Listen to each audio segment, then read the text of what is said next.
បច្ចេកជាបឋមសូមគោរពនឹងជំរាបសួរដល់គណៈនាយករងនិងគ្រូទទួលបន្ទុក ICT ទាំងអស់នៅតាមបណ្ដាសាលាទាំង22ខេត្តអ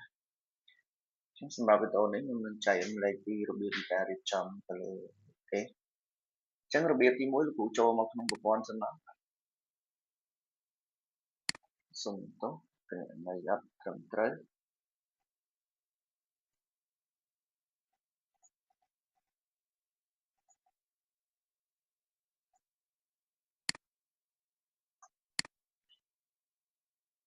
បាទអញ្ចឹងយើងចូលមកក្នុងប្រព័ន្ធមក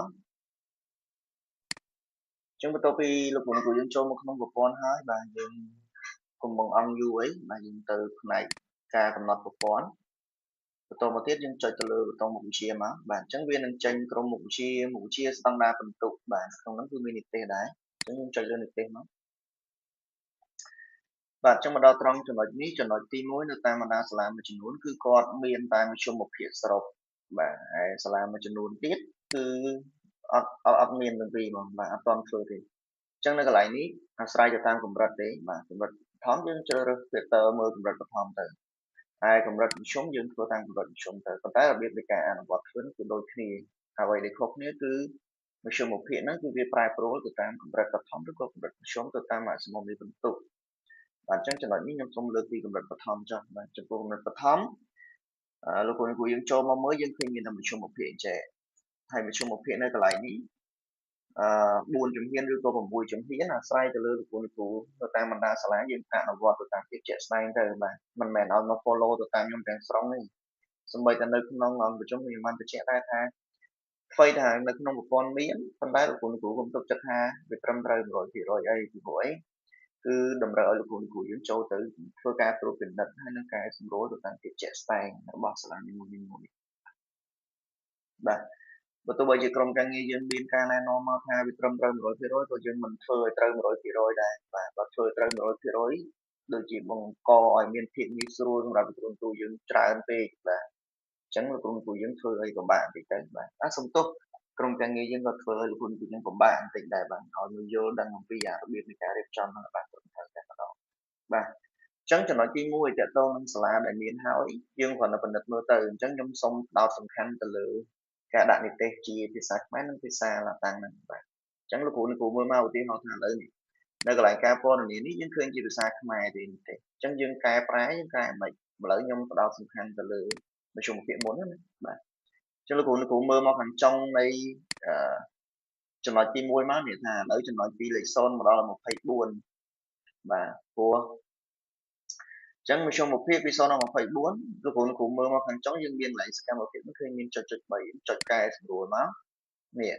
កន្លែងការព័ត៌មានលោកគ្រូឃើញមានខ្សោយអញ្ចឹងខ្សោយនៅកន្លែងនេះគឺភាសាខ្មែរយើងខ្សោយតែភាសាឡាតាំងគឺអញ្ចឹងបើលោកគ្រូចង់បាននិទេសខ្មែរផង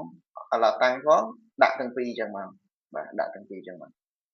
អញ្ចឹងយើងចុចរក្សាទុកទៅអញ្ចឹងលោកគ្រូមើលណាមើលឲ្យគ្រប់ទាំងអស់ហ្នឹងមកថាឥឡូវខ្សោយមធ្យមល្អមង្គលល្អណាស់ហ្នឹងតើមានត្រឹមត្រូវនៅនេះណាបាទ B អញ្ចឹងទៅល្អប្រសើរ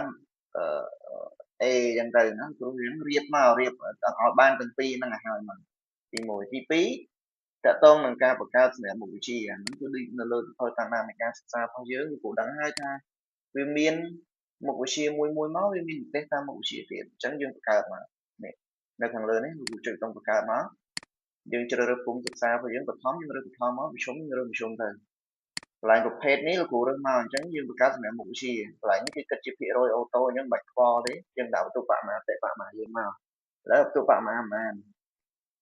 បឋមណាបឋមពី start ពីប៉ុន្មានទៅបន្ទុកបមាបាទយើង start ពី0ទៅដល់ប្រមាណអញ្ចឹងទៅឧទាហរណ៍ថាឥឡូវខ្ញុំ start ពី0មកដល់